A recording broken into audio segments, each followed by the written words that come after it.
مهدو سمير القزاز يفرض شخصيته في مقابلة اليوم، مهم جدا هذا الأمر بالنسبة للحكام هنا في الوقت اللي تنفيذ جاء بهذا الشكل. مهدو من هذه الزاوية، إذا كان إعلان عن تسلل.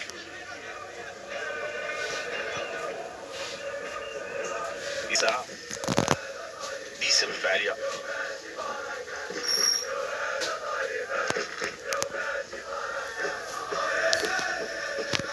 إصلاح تصلكم من مدرجات ملعب ثانية ترمل.